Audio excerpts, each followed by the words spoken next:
पड़ोस में ही रहते हैं हम। कूदे भर का जोर लगा लो और बिगाड़ लो जो बिगाड़ सकते हो।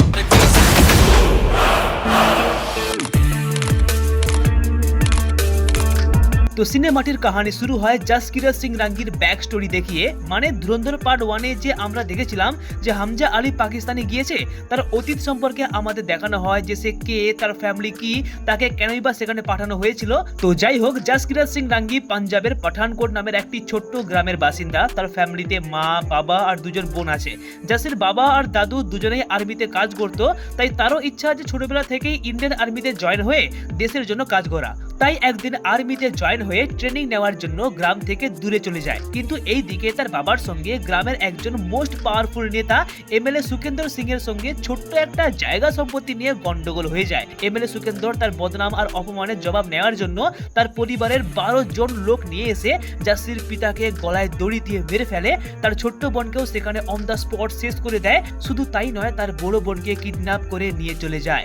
এরপর জাসি যখন বাড়িতে ফিরে আসে, এই সমস্ত কাণ্ড কারখানা শুনে তার ভেতর পুরো কেঁপে গিয়েছিল। তার মা পুলিশকে কমপ্লেন করার অনেক চেষ্টা করেছিল, কিন্তু সেই নেতার পাওয়ার এতটাই বেশি যে পুলিশ তার মায়ের কোনো কথাই শুনে না। তো এরপর আমরা জাসির একজন বন্ধুকে দেখতে পাই যার নাম পিন্ডা। পিন্ডা কোনো সাধারণ ব্যক্তি নয়, তার বাবা খুব বড় ড্রাগসের সিন্ডিকেট চালায়, আর তারা সমস্ত ড্রাগসের অর্ডার উত্তরপ্রদেশের আতিফ আহমেদ নামের খুব পাওয়ারফুল একটি লোকের কাছ থেকে মাল নিয়ে আসে। তো একদিন পিন্ডা জাসিকে সঙ্গে নিয়ে সেই আতিফ আহমেদের বাড়িতে যায় উত্তরপ্রদেশে কিছু ড্রাগসের অর্ডার নিতে। আর তার সঙ্গে খুব চালাকি করে পিন্ডা AK-47 গুলি, গোলা বারুদ আর কয়েকটা হাতিয়ারও নিতে চায়। এই বন্দুকের কথা শুনে আতিকের প্রথমে একটু সন্দেহ হয়, কিন্তু পিন্ডা এখানে মিথ্যে কথা বলে যে আমরা ড্রাগসের কারবার করি, তো তাই মাঝে মাঝে এমন ঝামেলা হয় যে আমার বাবা এই বন্দুকগুলো সঙ্গে রাখতে বলেছে। তো আতিফ আহমেদের লোকগুলো পিন্ডাকে একটি ব্যাগে করে বন্দুক, গোলা বারুদ আর কয়েকটা হাতিয়ার তাকে দিয়ে দেয়। আর পরবর্তীকালে সেই হাতিয়ারগুলো পিন্ডা জাসিকে দিয়ে দেয়। জাসির এতদিন ধরে যেইগুলোর দরকার ছিল সেই সমস্ত কিছু বন্দুক এইবার তার হাতে চলে আসে। আর এরপরেই খেলা শুরু হয়ে যায়। জাসি AK-47 নিয়ে সুখেন্দর সিং এর বাড়িতে পৌঁছে যায় আর এক এক করে সেই 12 জনকে হত্যা করতে থাকে যারা তার ফ্যামিলির এই অবস্থা করেছে। ভাই পুরো কুকুরের মতো খেলায়। আর সবার শেষে এমএলএ কাছে গিয়ে বলে যে বল আমার বোন কোথায়। ভয় পেয়ে এমএলএ সবকিছু বলে দেয় যে তার বোনকে এতদিন ধরে কিডন্যাপ করে তাদেরই বাড়ির পেছনে মেশিন ঘরে আটকে রাখা হয়েছে। এমএলএ সাহেবকে গুলি চালিয়ে জাসি মেশিন ঘর থেকে নিজের বোনকে ছাড়িয়ে নিয়ে আসে। তো জাসি নিজের বোনকে বাঁচিয়ে নিয়েছে, নিজের ফ্যামিলির বদলা নিয়েছে, কিন্তু এইটা বড় কথা নয়। সে যে এমএলএ পরিবারের 12 জনকে হত্যা করেছে না, তাই জন্য সে আইনের চোখে অপরাধী, আর তার জন্য তাকে ফাঁসি দেওয়ার আদেশ দেওয়া হয়। দেখো এরকম কাণ্ড কারখানা কিন্তু ভারতে প্রায়শই হয়, আর জাসির সঙ্গে কিন্তু সেম জিনিসটাই হচ্ছে। তো হাইকোর্ট থেকে বেরিয়ে জাসি একটু কাঁদো কাঁদো গলায় তার বন্ধু পিন্ডাকে বলে যে আমি চলে যাবার পর আমার ফ্যামিলি মানে আমার মা আর বোনের দায়িত্ব কিন্তু তোকে রাখতে হবে। এরপর ফাঁসি হওয়ার দিনে যখন সাদা পাজামা পরিয়ে হাতে হাত কড়ি পরিয়ে পুলিশ গার্ড দিয়ে তাকে নিয়ে যাওয়া হচ্ছিল, তো গুরু এখানে কিন্তু একটা পয়েন্ট দেখার আছে যে জাসির চোখে মুখে কিন্তু 1% ভয়ের ছাপ নেই। তাকে যে ফাঁসি দেওয়া হবে এই ব্যাপারটা নিয়ে কিন্তু তার কোনো চিন্তাই নেই। এখান থেকে বোঝা যায় যে জাসির মধ্যে কতখানি কনফিডেন্স, কতখানি সাহস রয়েছে, কারণ ছোট থেকেই তার স্বপ্ন ছিল যে তার বাবার মতো, তার দাদুর মতো ইন্ডিয়ান আর্মিতে জয়েন হয়ে দেশের জন্য কাজ করা। তো যাই হোক, তাকে যখন নিয়ে যাওয়া হচ্ছিল পুলিশের গাড়িতে করে, ঠিক তখনই কয়েকজন মুখোশ পরা লোক এসে পুলিশের গাড়িতে হামলা চালায় আর জাসিকে মুখে ঢাকা দিয়ে কিডন্যাপ করে নিয়ে চলে যায়। এরপর সিন শিফট হয় যখন জাসির মুখোশকে খোলা হয়। তার সামনে দাঁড়িয়ে ছিল ইন্ডিয়ান ইন্টেলিজেন্স ডিপার্টমেন্টের হেড এবং মুভিটির অন্যতম একটি বেস্ট ক্যারেক্টার অজয় সান্যাল আর তার অ্যাসিস্ট্যান্ট শশাঙ্ক। মানে তাকে কিডন্যাপ করে এখানে নিয়ে আসার প্ল্যানটা কিন্তু এই অজয় সান্যালই করেছিল। অজয় সান্যাল তাকে বলে যে দেখো ভাই, আমি একমাত্র পারি তোমাকে ফাঁসি থেকে মুক্ত করতে, কিন্তু তার জন্য তোমার বাকি জীবন আমাদের কন্ট্রোলে থাকবে। কিন্তু জাসি প্রথমে বিশ্বাস করে না, কারণ সে জানতো যে এই আইন ব্যবস্থা একদমই মিথ্যে। তার ফ্যামিলিকে হত্যা করা হয়েছে, কিন্তু সেটা বড় কথা নয়। সে যখন সেই খুনিদেরকে খুন করলো তার জন্য তাকে ফাঁসি দেওয়া হচ্ছে, এর থেকে বড় ধোঁকাবাজি আর কি হতে পারে। তাই জন্য সে ভারতের আইন ব্যবস্থাকে একদমই বিশ্বাস করে না। কিন্তু যখন অজয় বলে যে তোমার বাকি জীবনের কন্ট্রোল আমি চালাবো, আমার হয়ে তোমাকে কাজ করতে হবে, আর তার বদলে তোমার ফ্যামিলিকে ভারত সরকার প্রত্যেক মাসে মাসে পেনশন দিবে 30,000 টাকা করে, এই কথা শুনে জাসির মনে সাহস আসে আর সে অজয়ের কথায় রাজি হয়ে যায়। তো এরপর থেকে শুরু হয় পাকিস্তানে যাওয়ার মিশন। আজ থেকে তার নতুন পরিচয় হামজা আলী। তার মেন মিশন পাকিস্তানে গিয়ে গ্যাংস্টার আর যে সমস্ত আতঙ্কবাদীরা ভারতের ক্ষতি করতে চায় তাদেরই এলাকায় গিয়ে আতঙ্কবাদীর মূলকে উপড়ে ফেলে দেওয়া। আর যেহেতু পুলিশের গাড়ি থেকেই জাসকিরকে কিডন্যাপ করা হয়েছিল, তাই জন্য ইন্ডিয়ান সরকার চুপচাপ তার ফ্যামিলিকে প্রত্যেক মাসে মাসে 30,000 টাকা করে পাঠিয়ে দেয়। আর তার ফ্যামিলি ভেবে নিয়েছিল যে তার ছেলে জাসি আর বেঁচে নেই। তো যাই হোক, অজয় হামজাকে বলে যে তুমি যখন পাকিস্তানের করাচি থেকে লিয়ারিতে এন্ট্রি করবে তখন তোমার পরিচয় হবে আলম জুসওয়ালা নামের একজন ব্যক্তির সঙ্গে। আর এই ব্যক্তি কিন্তু ভারতেরই একজন এজেন্ট, কিন্তু তোমার সামনে কখনোই খোলাখুলি ভাবে আসবে না, কিন্তু হ্যাঁ ব্যাক সাইড থেকে তোমাকে সবসময় সাপোর্ট করতে থাকবে।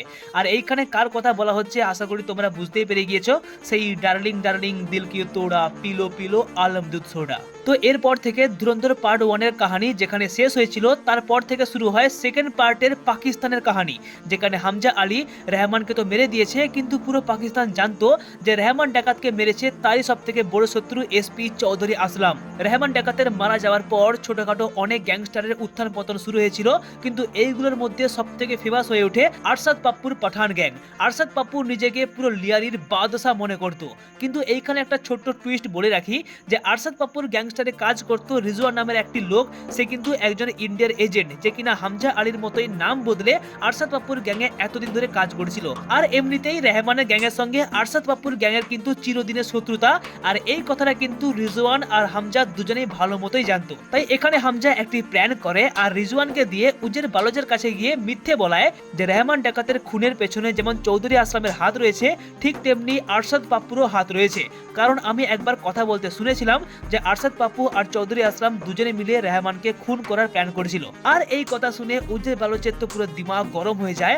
আর যেহেতু হামজা আলী তাকে সবসময় সাপোর্ট করার জন্য ব্যাকে দাঁড়িয়ে আছে, তাই সে ভয় না পেয়ে পুরো লিয়ারির প্রত্যেকটা গ্যাংয়ের উপর আক্রমণ করা চালু করে দেয়। পুরো লিয়ারি যেন বারুদের ওপর বসেছিল। হামজা উজের বালোচকে বলে যে পুরো লিয়ারিতে আগুন লাগিয়ে দাও।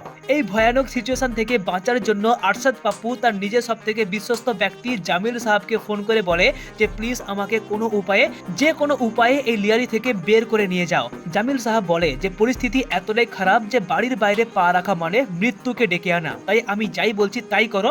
আমার একটি পুরনো ফ্যাক্টরি রয়েছে, আমার লোকেরা তোমাকে সেই ফ্যাক্টরিতে রেখে দিয়ে আসবে। তো টাইম নষ্ট না করে আরশাদ পাপ্পু জামিল সাহাবের কথায় রাজি হয়ে যায় আর প্ল্যানিং অনুযায়ী তাকে কয়েকজন বডিগার্ড তাকে সেই ফ্যাক্টরিতে ছেড়ে দিয়ে আসে। কিন্তু অবাক কাণ্ড যে তার আসার আগেই হামজা আর উজের পুরো গ্যাং নিয়ে সেই কারখানায় বসে বসে তারই অপেক্ষা করেছিল। তারপর আর কি, উজের তার সব থেকে পুরনো শত্রু আরশাদ পাপ্পুকে উর্ধম মধ্যম মারতে থাকে আর তারই সঙ্গে আসা একটি লোকের পায়ে রড ঢুকিয়ে ঝুলিয়ে অন দ্য স্পট মেরে ফেলে। কিন্তু সিন এখানেই শেষ নয়।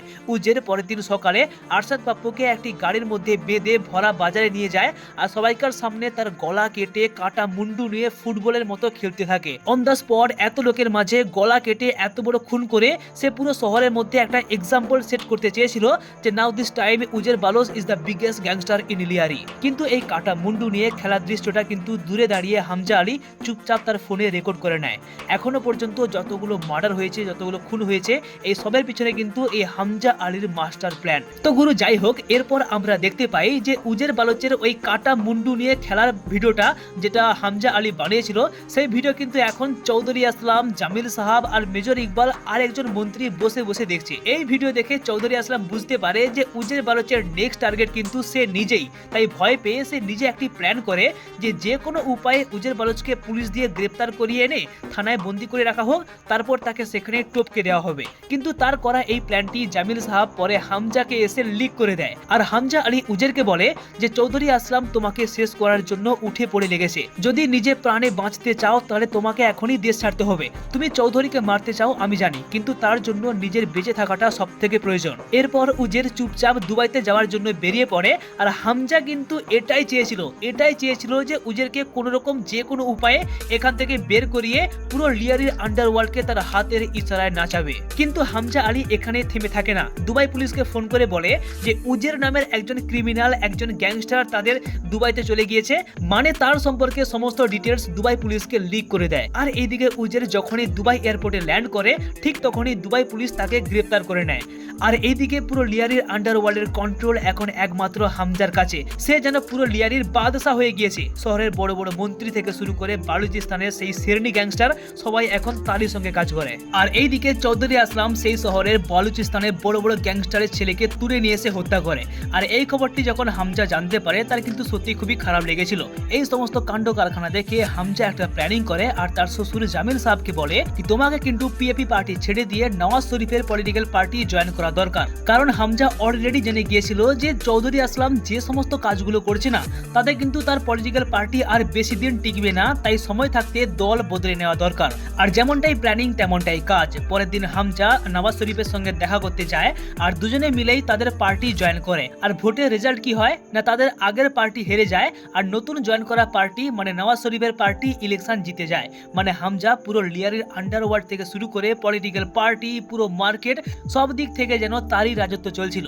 আর বালুচিস্তানের সেরেনি গ্যাংস্টার তাদের আর্মির সঙ্গেও খুব ভালো একটা কানেকশন হয়ে গিয়েছিল। তো যাই হোক, এরপর সিন শিফট হয় আর আমরা দেখতে পাই যে সময়টা 2014 সাল। ভারতের পলিটিক্যাল সিস্টেমে খুব বড় সড়ো একটা চেঞ্জ আসে আর তখনকার নতুন ভারতের প্রধানমন্ত্রী হয়ে যায় শ্রী নরেন্দ্র দামোদর দাস মোদী। মোদীজি আসার পর ভারতের সিকিউরিটি সিস্টেম আর্মি সিস্টেম এতটাই স্ট্রং হয়ে যায়, এতটাই হার্ড হয়ে যায় যে পাকিস্তান থেকে আতঙ্কবাদী পাঠিয়ে ভারতে হামলা করার ব্যাপারটা যেন একদমই নিশ্চিন্ন হয়ে গিয়েছিল। আর হ্যাঁ, এখানে একটা কথা বলে রাখি যে আমি কিন্তু কোনো রাজনৈতিক দল করি না, কোনো পলিটিক্যাল পার্টিকে প্রমোটও করি না। জাস্ট অ্যাজ এ ন্যারেটর হিসেবে মুভিতে যা দেখানো হয়েছে আমার কাজ সেই সিনটিকে ভালো করে এক্সপ্লেন করা বা বেটার করে দেখানো, যাতে মুভিটার স্টোরি মুভিটার প্রত্যেকটা কাহিনী অ্যান্ড মোমেন্ট ভালো করে বোঝানো যায়। জাস্ট এর বেশি কিছু নয়, আমার কাজ এক্সপ্লেন করা। তো যাই হোক, এখানে আমরা মেজর ইকবালের বাবাকে দেখতে পাই যে কিনা খুবই রেগে আছে যে মোদীজি আসার পর ভারতের সিকিউরিটি সিস্টেম এতটাই টাইট হয়ে গিয়েছে যে সে তার ছেলেকে বলতে থাকে যে আমাদের সময়ে 1971 সালে যখন ভারত ভাগ হয়েছিল আমরা কিভাবে ভারতের উপর অ্যাটাক করেছিলাম, কিন্তু তোমার সময়ে তুমি কিছুই করতে পারছো না। সে তার ছেলেকে না লায়ক বেকার এইসব উল্টো পাল্টা কথা বলতে থাকে। তো এরপর মুভিটির একটি খুব বড় টুইস্টকে রিভিল করা হয় আর আমরা একটি হোয়াইট হাউস একদম সেফ বাড়িকে দেখতে পাই যেখানে একটি লোক অসুস্থ অবস্থায় শুয়ে আছে। আর এই লোকটি আর কেউ নয় বরং ভারতের সবচেয়ে বড় আন্ডারওয়ার্ল্ড ডন দাউদ ইব্রাহিম। আর এই দাউদ ইব্রাহিমকেই মুভিতে বড়ে সাহাব বলে প্রেজেন্ট করানো হয়েছে। তো হামজা যখন প্রথমবার তাকে দেখে সে পুরো অবাক হয়ে যায়। আর এখানে আমরা জানতে পারি যে দাউদ ইব্রাহিম প্রচন্ড পরিমাণে ড্রাগস পাঞ্জাব থেকে মানে পাকিস্তান থেকে পাঞ্জাব হয়ে ভারতে সাপ্লাই করে আর সেইগুলোকে চড়া দামে বিক্রি করে প্রচুর মুনাফা অর্জন করে। আর সেই মুনাফা দিয়ে মেজর ইকবাল বা পাকিস্তানের যে সমস্ত বড় বড় আতঙ্কবাদী গোষ্ঠী রয়েছে না তারা প্রচন্ড পরিমাণে হাতিয়ার কিনে আর সেই হাতিয়ার দিয়ে আবার ভারতের উপরে অ্যাটাক করে। মানে ব্যাপারটা ওই রকম আর কি, যারই খাবে তারই পেটে লাথি মারবে। তো এখানে জাভেদ খানানি বলে যে কিছুদিন পর ইন্ডিয়া থেকে আমাদের কয়েকজন খাস ব্যক্তি ড্রাগস নেওয়ার জন্য পাকিস্তানে আসবে আর তাদেরকে ঠিকমতো রিসিভ করার দায়িত্ব কিন্তু এখন থেকে হামজার হাতে। হামজার প্রথমে রাজি হয় না কিন্তু 7-5 ভেবে রাজি হয়ে যায়। তো পরের দিন যখন সেই লোকগুলো ড্রাগস নেওয়ার জন্য পাকিস্তানে ল্যান্ড করে তাদেরকে রিসিভ করার জন্য হামজা নিজে গিয়েছিল, কিন্তু এইখানে তার মাথায় পুরো বাজ পড়ে যায়। কারণ সেই লোকগুলোর মধ্যে একজনই হচ্ছে তারই ছোটবেলার বন্ধু পিন্ডা। মনে পড়ে এই লোকটিকে, এই হচ্ছে সেই লোক যে একসময় ভারতে জাসিকে বন্দুকের ব্যাগ দিয়েছিল এমএলএ সুখিন্দর সাহেবের ফ্যামিলিকে শেষ করার জন্য। হামজা স্বপ্নেও ভাবতে পারেনি যে তারই বন্ধু এইভাবে ভারতের বিরুদ্ধে দাউদ ইব্রাহিমের সঙ্গে কাজ করছে। হামজা পিন্ডাকে চিনতে পারলেও পিন্ডা কিন্তু হামজাকে চিনতে পারে না, কারণ হামজার লুক আগে থেকে একদমই চেঞ্জ হয়ে গিয়েছিল। তো যাই হোক, তারা সবাই মিলে জহুর মিস্ত্রি নামের একজনের বাড়িতে আসে।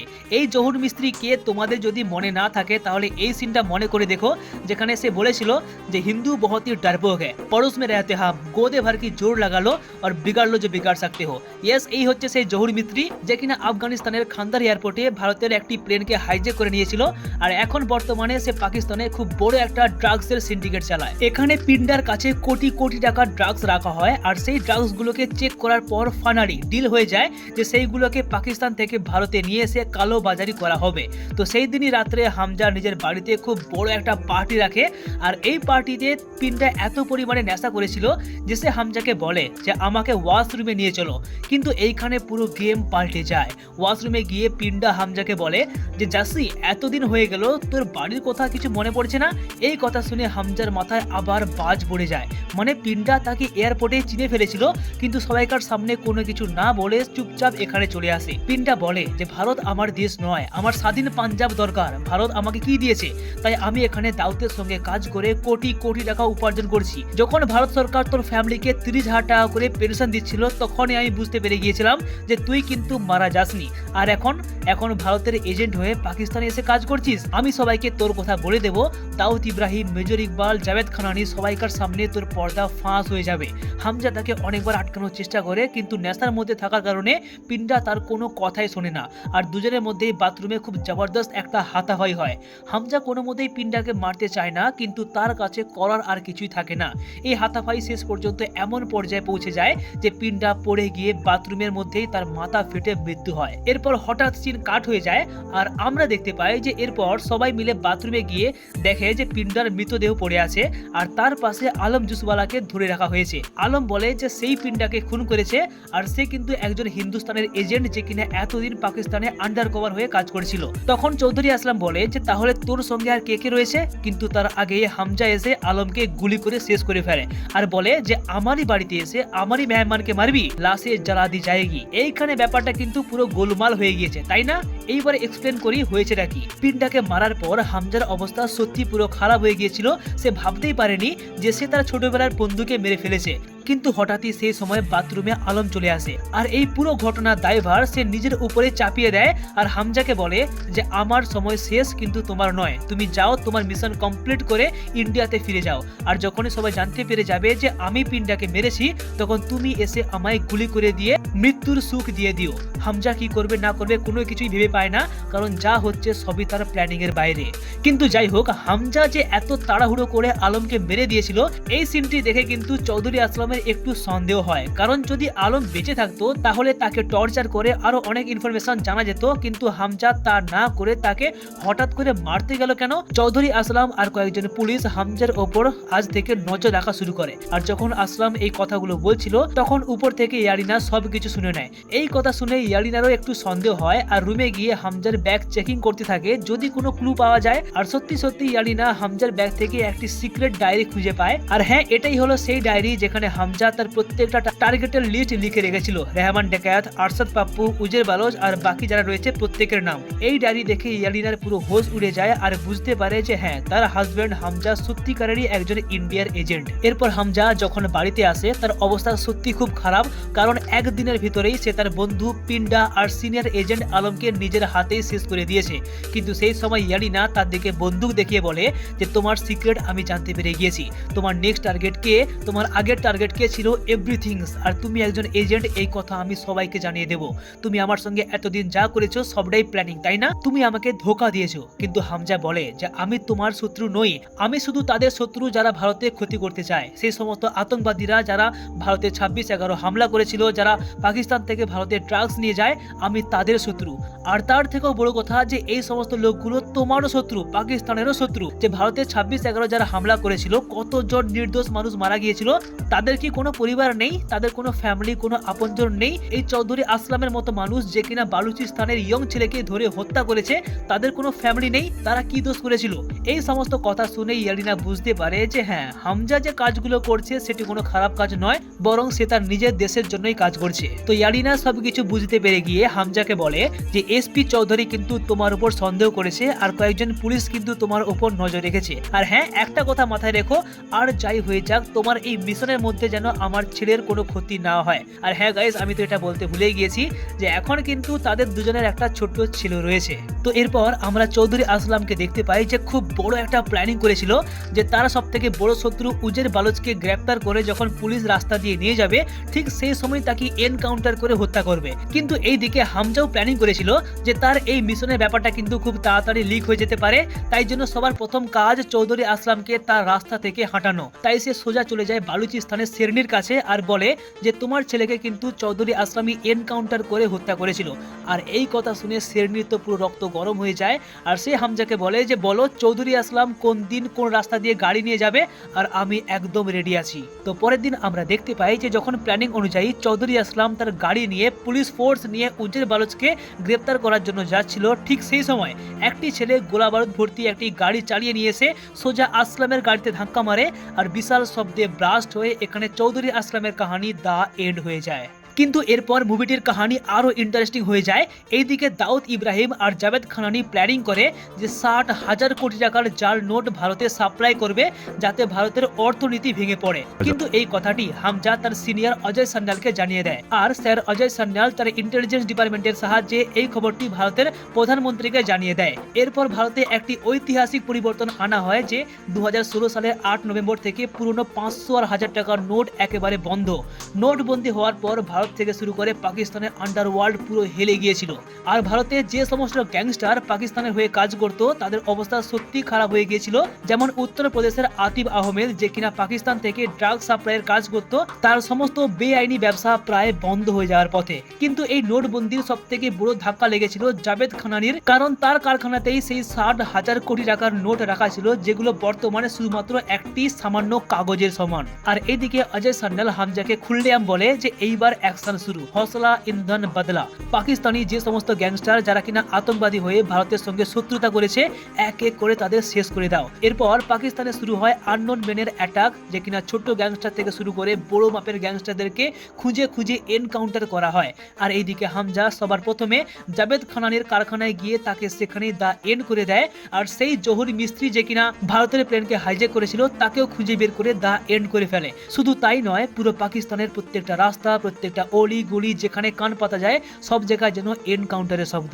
এরপর কাহিনী আরো আগে যায় আর আমরা জানতে পারি যে 2016 সালে ভারতে যে উরি হামলা হয়েছিল না, তার প্রতিবাদে ভারতীয় সৈনিকরা পাকিস্তানে একটি বড় মাপের সার্জিক্যাল স্ট্রাইক করে অনেক আতঙ্কবাদীদেরকে মেরে ফেলে। আর এইদিকে উত্তরপ্রদেশে আতিক আহমেদকে যখন পুলিশ গ্রেপ্তার করে নিয়ে গিয়েছিল, তখন অন দ্য স্পট মিডিয়ার সামনে লাইভ ক্যামেরাতে একজন আননোন ব্যক্তি এসে তার মাথায় গুলি চালিয়ে দেয়। আর এইদিকে একটি হাসপাতালে আমরা ইয়ামি গৌতমকে দেখতে পাই, যার নাম সাজিয়া, যে কিনা একজন ভারতীয় এজেন্ট হিসেবে পাকিস্তানে এতদিন ধরে ডক্টরে কাজ করেছিল। সে একজন আতঙ্কবাদীকে ইঞ্জেকশনে বিষ দিয়ে আরামসে মেরে ফেলে। এরপর সাজিয়া হামজার সঙ্গে মিট করে আর তাকে একটি খতরনাক বিষের বোতল ধরিয়ে দিয়ে বলে যে এটা এতটাই ডেঞ্জারাস বিষ যে যদি কোনো মানুষের ত্বকের সম্পর্কে এটি আসে না, তাহলে কয়েকদিনের মধ্যেই তার মৃত্যু নিশ্চিত। হামজা সেই বিষ দিয়ে দাউদ ইব্রাহিমকে মারার চেষ্টা করে, কিন্তু তার সিকিউরিটি এতটাই টাইট যে কোনো মতেই দাউদকে মারতেই পারে না। 60,000 কোটি টাকা নষ্ট এই নোটবন্দি ব্যাপারটা কিন্তু দাউদ একদমই মেনে নিতে পারেনি। তাই জন্য সে মেজর ইকবালকে বলে যে কিছুদিনের মধ্যেই ভারতে কিন্তু খুব বড় মাপের একটা আতঙ্কবাদী হামলা করা দরকার, কিন্তু তার জন্য প্রচন্ড পরিমাণে হাতিয়ার দরকার। আর সেই হাতিয়ারগুলো নিয়ে আসার দায়িত্ব দেওয়া হয় হামজাকে। কিন্তু এইদিকে ওমর নামে একজন পুলিশ, যে কিনা এতদিন চৌধুরী আসলামের সঙ্গেই কাজ করত, সে এতদিন ধরে হামজার উপর নজর রেখেছিল যে সত্যি সে ইন্ডিয়ার এজেন্ট কিনা। তাই সে সোজা হামজার বাড়িতে চলে যায় আর ইয়ারিনার বাচ্চার উপর বন্দুক দেখিয়ে বলে যে বলো হামজার আসল পরিচয় কি। নিজের ছেলেকে বাঁচানোর জন্য ইয়ারিনা এখানে সমস্ত সত্যি কথা বলে দেয় যে হ্যাঁ, আমার হাজবেন্ড হামজা একজন সত্যিকারের ইন্ডিয়ার এজেন্ট। পুলিশ অফিসারটি টাইম নষ্ট না করে সে মেজর ইকবালকে ফোন করে হামজার সমস্ত আসল পরিচয় ফাঁস করে দেয়। এরপর হামজা রিজওয়ানকে সঙ্গে নিয়ে হাতিয়ার ভর্তি একটি গাড়ি নিয়ে মেজর ইকবালের সঙ্গে দেখা করতে যায়। আর এইখানে টাকার ব্যাগ নিয়ে রিজওয়ান আগে ভাগে বেরিয়ে যায়, কিন্তু মেজর ইকবাল হামজাকে আর বাড়ির বাইরে বেরোতে দেয় না। আর এইখানে দুজনের মধ্যে খুব জবরদস্ত একটা লড়াই হয়। আর হামজা বুঝে গিয়েছে যে হ্যাঁ, তার গোপন রহস্য এইবার সবাইকার সামনে ফাঁস হয়ে গিয়েছে। মেজর ইকবাল হামজাকে উত্তম মধ্যম মারতে থাকে একদম ননস্টপ, কিন্তু সে জানতো না যে সে কার সঙ্গে পাঙ্গা নিয়েছে। কিন্তু হামজা বলে মেজর ইকবাল মেরে ঘন্টে কা ইকবাল মাদার নন্দন। আর এরকম বলার কিছুক্ষণের মধ্যেই বিশাল শব্দে পুরো বিল্ডিং ব্লাস্ট হয়ে যায়।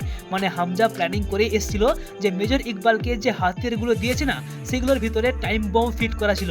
আর হামজা বালুচিস্তানের শেরনিকে নিজের হাতে করে নিয়েছিল, তাই জন্য শেরনি হামজাকে সাহায্য করার জন্য তাদের আর্মিকে এখানে পাঠিয়ে দেয়। আর এইখানে আতঙ্কবাদীদের সঙ্গে আর্মিদের খুব জবরদস্ত একটা অ্যাকশন সিকোয়েন্স দেখানো হয়। পুরো এরিয়াতে যেখানেই তাকানো হয় সেখানেই বন্দুকের শব্দ আর বোমার আওয়াজ। এদিকে ইকবাল ভয়ে কোন দিকে যাবে না যাবে কিছুই খুঁজে পায় না, কিন্তু হামজা আলী তার পেছন ছাড়ে না। একটা জায়গাতে গিয়ে তার দুজনের মধ্যে আবারও জবরদস্ত লড়াই হয়। আর শেষ পর্যন্ত মেজর ইকবালকে একটি তেলের ট্যাঙ্কিতে ঢুকিয়ে দিয়ে পুরো ব্লাস্ট করে দেয়। এরপর ক্ষতবিক্ষত চেহারা নিয়ে কাঁপতে কাঁপতে হামজা তার নিজের ওয়াইফ ইয়ালিনাকে ফোন করে বলে যে সে তাকে আর তার ছেলেকে খুব মিস করছে, আর তার আসল নাম জাসকিরাত সিং রাঙ্গি। কিন্তু ততক্ষণে সেই পুলিশ অফিসারটি তার পুরো টিমকে নিয়ে চলে আসে আর হামজাকে গ্রেফতার করে নেয়। এরপর আর কি হামজার ওপর পাকিস্তানি পুলিশরা বেরহমিসে মারতে থাকে, কারণ সবাই জেনে গিয়েছিল যে হামজা একজন ইন্ডিয়ার এজেন্ট। কিন্তু ঠিক সেই সময় তাদের একজন পুলিশ অফিসারের কাছে একটি ফোন আসে, আর ফোনটি করেছিল ভারতের ইন্টেলিজেন্স অজয় সান্যাল। সে পাকিস্তানি পুলিশকে ফোন করে বলে যে আমার এজেন্ট হামজাকে ছেড়ে দাও, তা না হলে তোমার একটা সিক্রেট, তোমার একটা গোপন তথ্য আমি পুরো দুনিয়ার সামনে ফাঁস করে দেব যে তুমি কয়েকটা টাকার জন্য পাকিস্তানের কিছু সিক্রেট ইনফরমেশন ইসরায়েলের কাছে লিক করেছিলে। অজয় সান্যাল তার ফোনে একটা ভিডিও পাঠায় যেখানে দেখা যায় যে সেই পুলিশ অফিসারটি সত্যি সত্যি পাকিস্তানের কিছু সিক্রেট ইনফরমেশন ইসরায়েলকে বিক্রি করে দিয়েছিল। আর এই খবরটি যদি পুরো পাকিস্তানে ফাঁস হয়ে যায় তাহলে কিন্তু তার খেল খতম। তাই জন্য ভয় পেয়ে সে হামজাকে ছাড়তে রাজি হয়ে যায়। কিন্তু একটা প্রশ্ন যে সে তার সিনিয়র অফিসারকে কি জবাব দেবে। অলরেডি এই খবরটি পুরো মিডিয়াতে ছড়িয়ে গিয়েছে, কিন্তু তখন হামজা বলে যে উজের বারোজ এখনো পর্যন্ত বেঁচে আছে, তাকে জেলে বন্দি বানিয়ে রাখা হয়েছে। সমস্ত দোষ তারই উপর চাপিয়ে দাও যে সেই হচ্ছে ভারতের এজেন্ট। তো প্ল্যানিং অনুযায়ী তেমনটাই করা হয় আর একটি অন্ধকার রাস্তায় হামজাকে ছেড়ে দেওয়া হয়। তাকে নেওয়ার জন্য একটি গাড়ি আসে, কিন্তু যখনই সে গাড়ির ভেতরে যাবে সেই গাড়িতে বসেছিল জামিল সাহাব। এই দেখে হামজার পুরো হোশ উড়ে যায়। ব্যাপারটা কি? এখানে জামিল সাহাব হামজাকে দেখে একটু মুচকি হেসে বলে যে আজ থেকে প্রায় 45 বছর আগে তাকে এজেন্ট বানিয়ে পাকিস্তানে পাঠানো হয়েছিল পাকিস্তানের পলিটিক্সকে কন্ট্রোল করতে। আর এতদিন ধরে পাকিস্তানের সমস্ত টপ সিক্রেট ইনফরমেশন সে কিন্তু ইন্ডিয়াতে পাঠিয়েছে। তুমি কোনো টেনশন নিও না, তুমি যেই বিষ দাউদ ইব্রাহিমকে লাগানোর চেষ্টা করেছিলে সেই বিষ আমি অলরেডি তাকে লাগিয়ে দিয়েছি। আর এখন হয়তো সে আস্তে আস্তে মৃত্যুর দিকে এগোচ্ছে, কারণ এই ধরনের আতঙ্কবাদীকে একেবারে মারার থেকে ধীরে ধীরে মারার মজাটাই আলাদা। আমার মেয়ে ইয়ালিনা আর তার ছেলেকে তুমি অনেক ভালোবাসা দিয়েছো, আমি ভালো মতো জানি, কিন্তু তোমার জন্য বেটার এটাই হবে যে তুমি তোমার এই ফ্যামিলিকে ভুলে গিয়ে নিজের দেশ ইন্ডিয়াতে ফিরে যাও। বুক ভরা কষ্ট নিয়ে হামজা কিন্তু পাকিস্তান ছেড়ে ভারতে চলে আসে। এরপর তার সঙ্গে মিট হয় আবারও সেই অজয় সান্যালের সঙ্গে। আর এখন কিন্তু তার নাম হামজা নয় বরং জাসকিরত সিং রাঙ্গি। এরপর মাথায় পাগড়ি বেঁধে ড্রেস কোড পরে একদম দেশি পাঞ্জাবি লুক নিয়ে সে আবারও তার নিজের গ্রাম পাঠানকোটে ফিরে যায়। আর দূর থেকে দেখতে পায় নিজের সেই জমিন, নিজের বাড়ি, নিজের ফ্যামিলি, যেখানে তার বোন, তার মা, তাদের বাচ্চারা খুব আনন্দে দিন কাটাচ্ছে। কিন্তু তার ফ্যামিলি আজও মনে করে যে তাদের ছেলে জাসি আর বেঁচে নেই। কিন্তু যাই হোক, নিজের পরিবারের এই আনন্দ দেখে দূর থেকে দাঁড়িয়েই সে আবারও ব্যাকে চলে যায়, কারণ সে এখন কোনো সাধারণ মানুষ নয়, একজন ইন্ডিয়ান ব্ল্যাক এজেন্ট যে কিনা অলরেডি এত বড় মিশন করে এসছে আর তার জন্য আরো একটি বড় মিশন অপেক্ষা করে আছে।